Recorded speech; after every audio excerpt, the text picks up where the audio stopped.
La línea de alta velocidad entre Madrid y varias ciudades de Andalucía ha retomado sus servicios tras casi un mes de suspensión por el accidente ocurrido en Adamuz. Los primeros trenes han circulado con algunas limitaciones de velocidad y ligeros retrasos mientras se completan las inspecciones de seguridad. Ha habido un retraso de casi media hora.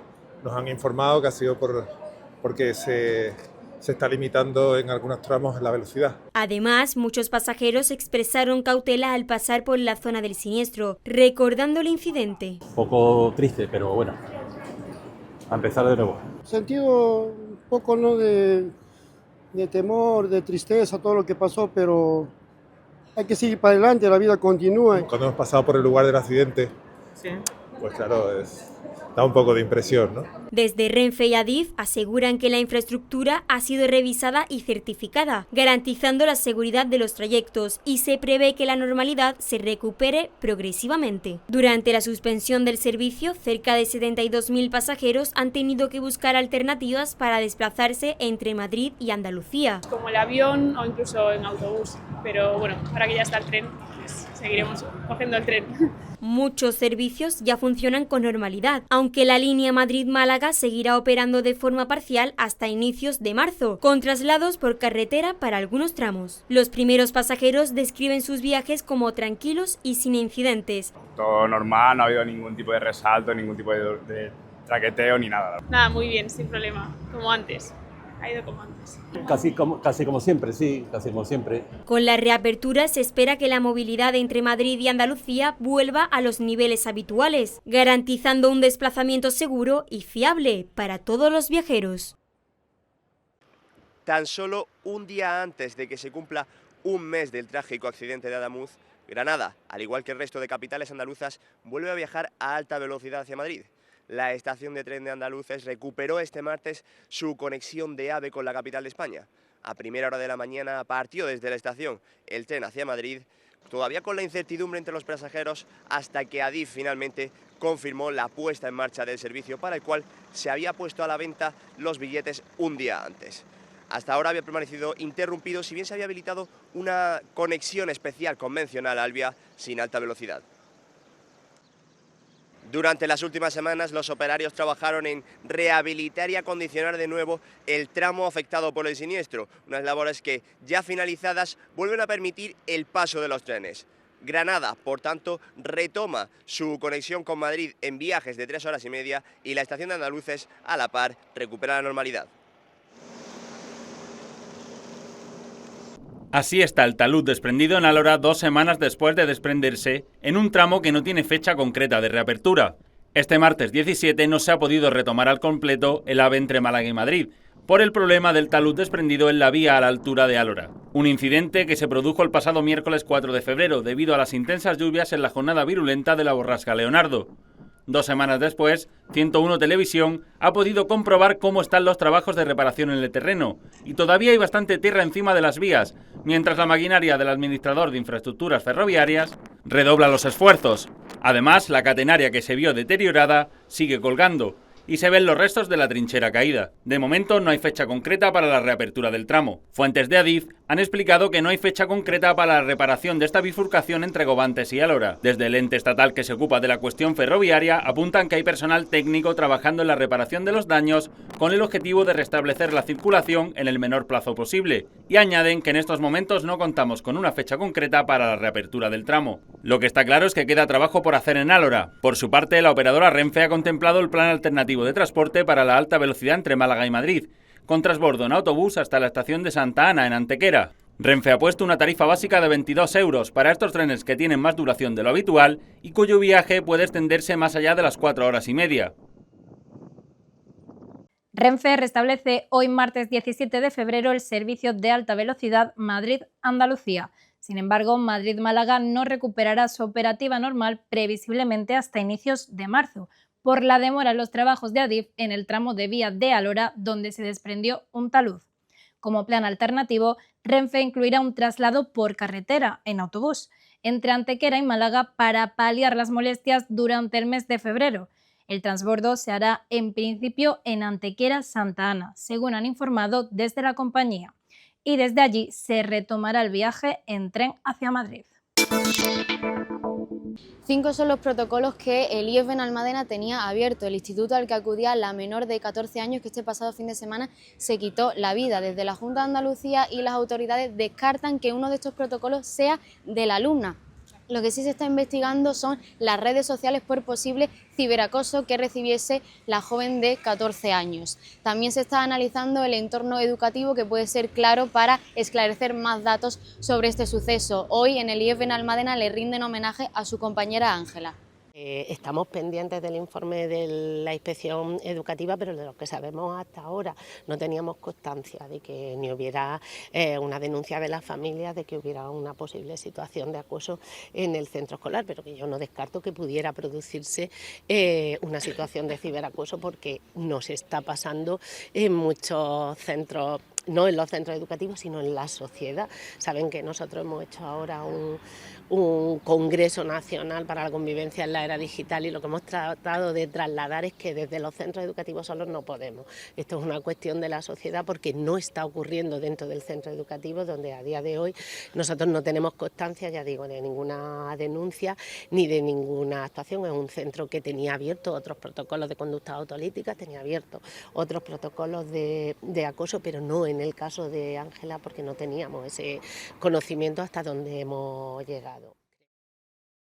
La investigación por la muerte de la menor en Benalmádena sigue avanzando y arroja nuevos datos relevantes. Según ha trascendido, en el centro educativo estaban activos hasta 5 protocolos por posibles situaciones de acoso y suicidio, una cifra que ha reabierto el debate sobre la detención y el seguimiento de estos casos. Hay una serie como señales de alerta, pues que nos dicen que algo ocurre. Digamos, el principal sería un cambio en su estado natural de ser y de estar. Si, por ejemplo, es tímida, de pronto se vuelve un poco nerviosa o ansiosa, o al contrario. Y desde ahí hay una serie de señales que van en cascada. Y luego hay una segunda fase, que es la de la rendición, que es cuando eso se cronifica en el tiempo y entramos ya en lo que es en estrés postraumático, autolesiones e ideación suicidia. Desde la Junta de Andalucía aseguran que no se descarta ninguna hipótesis, incluida la de ciberacoso, una modalidad más difícil de detectar y que puede prolongarse fuera del entorno escolar. No de ahora, sino hace 20 años, que fue el primer suicidio mediático de acoso escolar, el caso Joaquín. O sea, estamos peor que hace 20 años por la irrupción del ciberacoso. Es importante pensar que va siempre unido al acoso presencial, es o el preludio o la consecuencia de ese acoso presencial.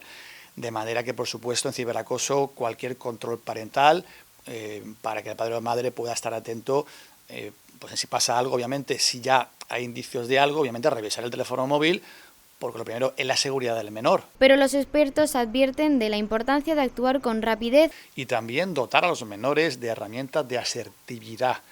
El que sepan marcar un límite en forma no violenta, pero sí firme, valiente, y el que entiendan que tienen derecho a defenderse en proporción y en legítima defensa y en forma pacífica, que es también una de las acciones que hacemos dentro del Plan Nacional, darle a los menores una serie de herramientas de asertividad para que sepan protegerse del acoso escolar. Y de coordinar familia, entorno educativo y administración para prevenir situaciones de riesgo como esta.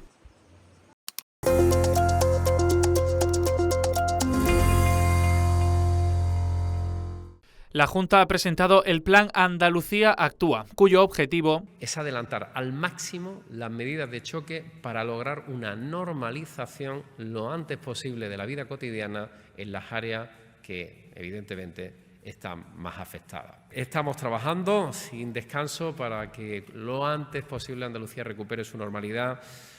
Así lo ha anunciado este martes el presidente de la Junta de Andalucía, Juanma Moreno, quien también ha asegurado que es el momento de que todas las administraciones estén unidas. Vamos a ir todos a una. Los andaluces esperan de nosotros coordinación, colaboración y celeridad para que Andalucía vuelva a la normalidad de una comunidad líder y capaz de hacer frente a las distintas vicisitudes con las que nos encontramos. Un plan de actuación que supera los 1.780 millones de euros y que va especialmente destinado a los sectores más afectados. Y que son, entre otras actuaciones, en arreglar carreteras fundamentales para acceder a un colegio, para acceder a un centro de salud, para la movilidad, para la competitividad, atender al campo. El sector primario ha sido el que más impacto ha tenido en este tren de borrasca. Agricultores, ganaderos, pescadores, caminos rurales, centros educativos y sanitarios, que algunos de ellos han quedado dañados, algunos más que otros, además de apoyar a nuestro tejido productivo, especialmente, como digo, a la pequeña y mediana empresa y a los trabajadores autónomos. 1.000 millones en ayudas directas a la agricultura, como el sector más afectado, 535 millones para los más de 1.000 kilómetros de carreteras afectadas, 35 millones destinados a las pymes y autónomos, 49 millones para las vías pecuarias, 60 millones para los colegios afectados, 13 millones para los centros sanitarios y 4 millones destinados a reforzar las áreas de emergencia. Unas ayudas que llegan de forma directa, aunque Moreno advierte. Por desgracia, lo que el temporal destroza en tan solo unos minutos o en tan solo unas horas no se puede recuperar de un día para otro. La destrucción siempre es mucho más rápida que la destrucción. O sea, la destrucción es mucho más rápida que la construcción. Ocurre en todos los ámbitos de la vida. Y, por tanto, la recuperación lleva y va a llevar su tiempo, porque la ley también nos obliga a una serie de procedimientos administrativos que son garantías legales a las cuales tenemos que atender sí o sí. Desde la Junta también han recalcado que los trabajos se están realizando desde el minuto 1, cuando aún se estaban provocando los daños. El Gobierno ha aprobado un Real Decreto Ley para ayudar a los afectados por las borrascas de Andalucía y Extremadura. Se trata de más de 7.000 millones de euros que ha anunciado la ministra de Hacienda, María Jesús Montero. En concreto, la compensación va a ser de 150 euros por persona y por día. Esta va a ser compatible con otras ayudas a las que también se puedan acceder, como la de daños en las viviendas. Un segundo apartado son ayudas para los ayuntamientos, con un total de 2.000 millones de euros que se transferirán a los municipios. El tercer apartado es de medidas fiscales. Entra la exención del pago del IBI y la reducción en el impuesto sobre actividades económicas para el 2026, cuando afecten a inmuebles dañados por las borrascas e inundaciones. El cuarto eje de las ayudas contemplan recursos para la agricultura y el sector pesquero, que se verá beneficiado con más de 2.100 millones de euros en ayudas directas para titulares de explotaciones que estén inscritas en el registro de explotaciones agrarias de las zonas afectadas. Por último, en el apartado de ayudas al comercio, se acompañan de unas subvenciones para la hostelería y comercio minorista de zonas afectadas por un importe de 120 millones de euros. El Congreso de los Diputados ha acogido este martes un acto institucional para celebrar la vigente Constitución de 1978, que va a convertirse en la más longeva de la historia de España al superar en tiempo de vigencia la de 1876, que ostenta el récord de vigencia con 47 años y 73 días. El rey Felipe VI, acompañado de la reina Leticia, han presidido el acto. El monarca ha defendido la vigencia de la Constitución a pesar de sus imperfecciones y ha recalcado que la mejor manera de conmemorar que ya es la más longeva de España es cumplirla. No caigamos nunca en la complacencia de ver la obra completa, ni tampoco en el derrotismo de pensar que el esfuerzo de generaciones de españoles ha sido o fue en vano. El presidente del Tribunal Constitucional, que también ha acudido al acto, ha señalado que la reforma de la sucesión de la corona por la preeminencia del varón sobre la mujer, por el momento, no es algo acuciante. En este momento no tenemos ninguna necesidad. Tenemos una heredera del trono que es una mujer y que además está viéndose que está perfectamente preparada para ello. Y por tanto no es algo que sea acuciante desde un punto de vista de la sucesión de la corona. En este acto conmemorativo no han estado ninguna de las formaciones nacionalistas con representación en el Congreso. Esquerra Republicana, Bildu y el Bloque Nacionalista Gallego han alegado que la Constitución no les permite votar la independencia de sus territorios y que además la monarquía la impuso el dictador Franco.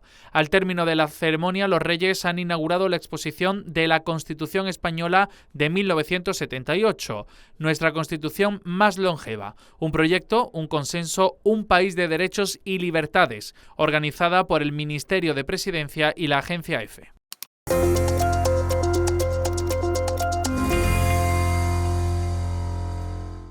En Barcelona, 5 jóvenes han muerto y 4 personas han resultado heridas en un incendio declarado en un bloque de 5 plantas en el municipio de Manlleu.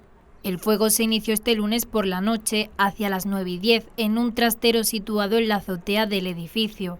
Por causas que aún se investigan, las personas que se encontraban en su interior no pudieron salir. Se tiene la certeza de que todas las víctimas eran jóvenes y algunas podrían ser menores de edad. Hasta 13 dotaciones de los bomberos de la Generalitat se desplazaron a la calle Montseny tras las llamadas de varios vecinos al 112. Los 4 heridos presentan lesiones leves y ninguno ha requerido hospitalización. El presidente de la Generalitat, Salvador Illa, se ha mostrado conmocionado y ha trasladado su pésame a las familias y amistades de las víctimas. La unidad de investigación de los Mossos d'Esquadra se ha hecho cargo del caso para esclarecer las causas. La UCO ha detenido en Sevilla al socialista Rafael Pineda, ex jefe de gabinete de la delegación del Gobierno en Andalucía, y a su mujer por su supuesta vinculación en una operación urbanística relacionada con una parcela municipal en la barriada de Pino Montano. El informe en cuestión está centrado en unos terrenos que quedaron desiertos en las subastas por el precio alto que tenían, de más de 2 millones de euros, debido a que había 3 inquilinos. Posteriormente, la parcela se tasó en 500.000 euros menos y en 2024 se vendió por 1.700.000 euros. 5 meses después, los compradores dieron el denominado pase por casi 4 millones. Hay al menos 5 detenidos en esta operación, entre ellos empleados de la empresa pública de la vivienda. También hay varios investigados, como el alcalde de la localidad sevillana de Gines, Romualdo Garrido. La rápida y efectiva intervención de la dotación del Consorcio Provincial de Bomberos evitaron la tragedia en Alhora. En torno a las 8:15 del pasado lunes, 2 vehículos sufrieron un accidente en el municipio malagueño, próximo al restaurante Los Caballos. Uno de los implicados, tras el impacto, acabó cayendo al río Guadalhorce, quedando completamente inmovilizado y atrapado ante la corriente. Los efectivos accedieron al lugar y comprobaron cómo el único ocupante se encontraba en buenas condiciones. Como no era seguro moverlo ni intentar sacarlo del agua por el margen del río, los bomberos aseguraron la zona para posteriormente descender desde el puente. Los profesionales precisaron de la ayuda de la autoescala, haciendo funciones de grúa y un sistema de cuerdas anclados en la camilla del rescate. De esta forma consiguieron inmovilizar y elevar al varón, quien una vez arriba fue atendido y trasladado por los servicios sanitarios del 061. El segundo vehículo implicado en el accidente era conducido por una mujer, que salió ilesa. Además, fue quien alertó al 112 en el momento del accidente. Comienza la cuenta atrás oficial para la Semana Santa. Este 18 de febrero arranca la Cuaresma, por lo que quedan 36 días para el Domingo de Ramos y 40 para el Jueves Santo. La Cuaresma es una época marcada en el calendario de los religiosos y de los cofrades, con los días más fervorosos para aquellas personas que tienen devoción por sus imágenes. Durante este tiempo, las iglesias se llenan de cultos que intensifican ese ambiente devocional, mientras que las calles comienzan a ser ocupadas por las hermandades. Ya llegan los ensayos, los traslados, los vía crucis y actos cofrades como la previa perfecta antes de la Semana Santa, que en Andalucía es especialmente grande. No solamente por el fervor religioso, también es importante por su impacto favorable en la economía y en una industria clave de la región como lo es el turismo. Con todos estos preparativos, Andalucía transforma sus calles anticipando una de sus tradiciones más arraigadas y de mayor relevancia cultural. La Diputación de Granada crea la Ruta de los Castillos para revolucionar el turismo rural en toda la provincia. La iniciativa incluye fortalezas repartidas por todas las comarcas y busca ser revulsivo de zonas menos visitadas, siguiendo el modelo de éxito de la Calahorra. Una ruta que nace con la ilusión, con el presupuesto y con la garantía de que va a ser un revulsivo para toda la provincia de Granada. El Castillo de la Calahorra ha supuesto un antes y un después, no solo para el municipio del Marquesado, sino para toda la comarca. Hemos conseguido aumentar las pernoctaciones, hemos conseguido aumentar el número de trabajadores en el ámbito de la hostelería. En definitiva, hemos conseguido que un pueblo que tenía cada vez más despoblación tenga cada vez más gente viviendo y tenga cada vez más oportunidades. La Diputación financiará directamente a los ayuntamientos para garantizar la apertura de estos monumentos, permitiendo que los municipios contraten personal sin costo adicional. Una iniciativa que cuenta ya con la plataforma web propia para facilitar las visitas. Prácticamente los municipios no van a tener que pagar nada. Va a ser la Diputación la que con una subvención directa garantice que los ayuntamientos puedan contratar a una persona que abra los diferentes inmuebles. A la Alcazaba de Guadix, a la de Loja, el castillo de Salobreña, el castillo de Almuñécar. En definitiva, todas las comarcas van a estar representadas y todas van a tener una oportunidad de generar empleo, riqueza y sobre todo de poner en valor el patrimonio como motor que dinamice la economía de la provincia. Un proyecto que refuerza además la candidatura de Granada a Capital Europea de la Cultura 2031. Para alcanzar ese sueño que es colectivo, que es convertirnos en Capital Europea de la Cultura en 2031. Y que demuestra la apuesta decidida por el turismo cultural como palanca de desarrollo sostenible en zonas rurales. De hielo se quedó el público cuando el reconocido compositor italiano Giovanni Sollima comenzó a hacer sonar el instrumento completamente congelado. El Parque de las Ciencias acogió el concierto extraordinario en Ice Cello, una actuación con la que el Festival de Granada se adentra en la celebración de su 75º aniversario. El compositor combinó músicas de tradición popular, repertorio barroco y creaciones propias con un violonchelo hecho de hielo, construido con agua del glaciar Presena, ubicado a 3.090 metros de altura en los Alpes italianos, entre Trentino y Lombardía. Un instrumento que, entre otros lugares, ha visitado Bolzano y Trento al paso de la antorcha olímpica de los Juegos Olímpicos de Invierno de Milán-Cortina 2026. El objetivo de esta puesta en escena es concienciar sobre el cambio climático, la importancia del agua y la sostenibilidad ambiental, en un proyecto cultural que se complementará con la coproducción europea Pequeño Oso y la Montaña de Hielo, que llegará a Granada en mayo. Para esta muestra, el Parque de las Ciencias hubo de rebajar su temperatura habitual a 16 grados, a fin de poder conservar el instrumento para un concierto que dejó a los asistentes helados.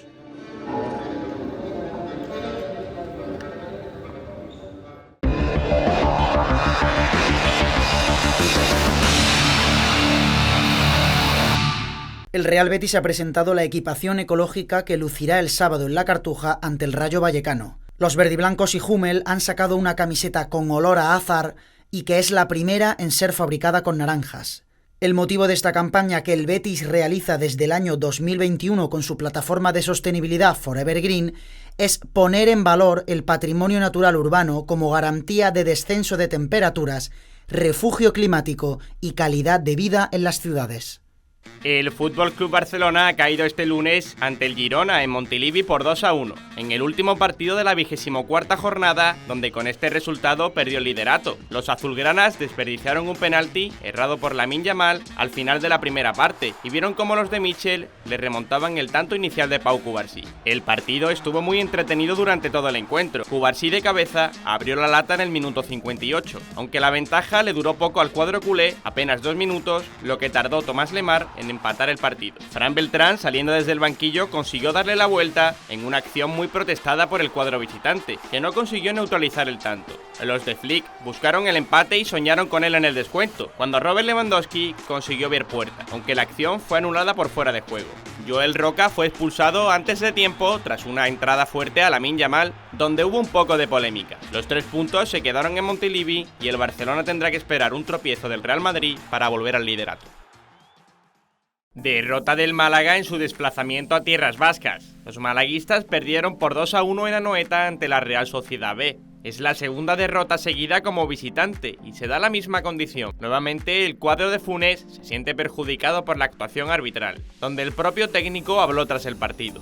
A veces es frustrante, ¿no?, que esas acciones que entendemos, ¿no?, que han sido muy determinantes en el partido no hayan caído de nuestro lado, pero tenemos que pensar que podíamos haber hecho para, en vez de disparar 17 veces, disparar 27. La primera acción polémica es sobre Joaquín Muñoz. Se plantó en el área a trompicones y cuando se disponía de cara al portero, Beitia tocó su pierna derecha y fue derribado al suelo. El segundo penalti reclamado es para su sustituto Lobete. El vasco cayó dentro del área tras un contacto de la rodilla de Garro con la rodilla diestra del extremo, en otra acción que no revisó el VAR. El tercer penalti, con un contacto algo más ligero pero también existente, es sobre Izan Merino. El centrocampista fue atropellado dentro del área por Carbonell. Otra de las acciones polémicas ocurrió en el segundo gol de la Real Sociedad B, ya que un jugador impidió la salida de Alfonso Herrero cuando remató a Ochiem. La rubia anotó el tanto inicial en los primeros minutos, pero la alegría del gol duró poco, ya que Gorka Carrera empató tras un rechace de Herrero. Ya en la segunda mitad, Ochiem, en la acción polémica, anotó el tanto de la victoria. Con esta derrota, el Málaga cae a la 6ª posición, a la espera de lo que haga el Córdoba. El Unicaja se pone en modo Copa del Rey con el tradicional Media Day. Esta vez ha sido diferente. Kalinowski, Balcerowski y Jedovic han sido los 3 portavoces del cuadro de verde y morado y lo han hecho en la sala de prensa. Estos se han mostrado ambiciosos, ilusionados y en alerta máxima. Estamos contentos, vamos a pelear, vamos a dar todo y con la mente positiva. Pasa lo que pase, nosotros no somos los favoritos, lo sabemos. El duelo de cuartos ante el Madrid es una final adelantada, para la que habrá que sudar si se quiere pasar de ronda. Yo creo que todos los jugadores van con esa mentalidad de intentar ganar.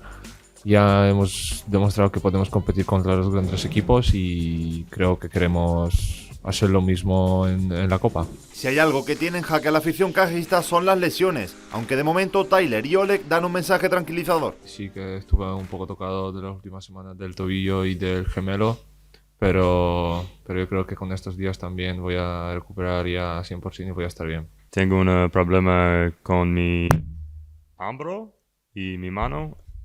Estoy bien más o menos. Estas son las imágenes que no queremos ver, una agresión a un árbitro de baloncesto.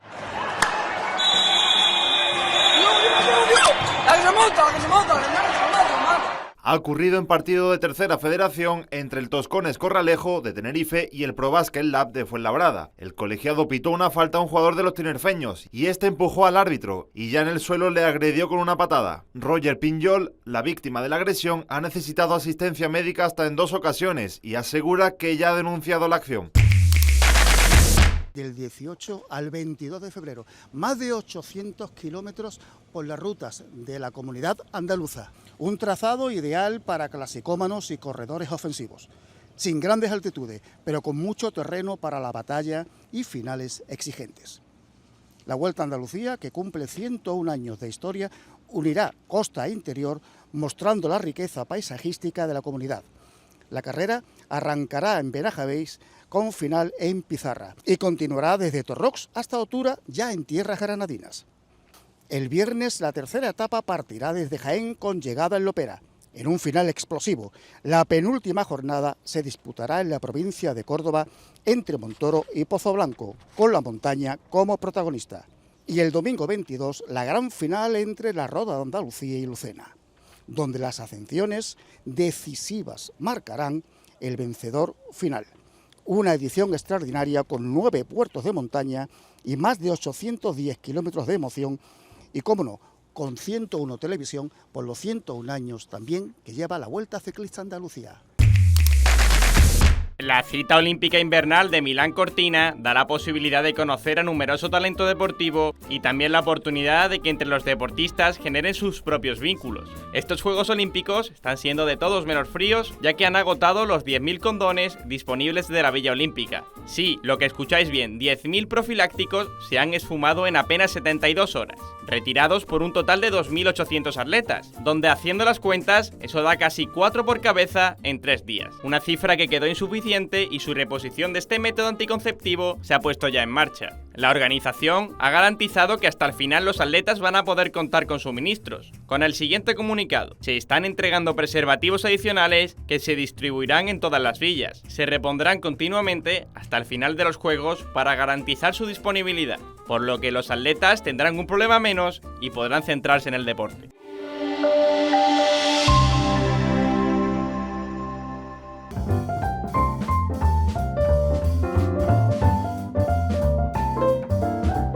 Bodega La Pitarra patrocina el tiempo. El tiempo en Andalucía para este 18 de febrero, miércoles de ceniza, se presenta con intervalos de cielos nubosos, con nubes altas en la vertiente mediterránea y con nubes bajas en el resto, donde irán acompañadas de precipitaciones débiles dispersas al final de la tarde. Temperaturas en ligero descenso o sin cambios. Vientos flojos variables aumentando a moderados de componente oeste a partir de mediodía, con intervalos fuertes y rachas muy fuertes en el litoral y en cotas altas del tercio oriental.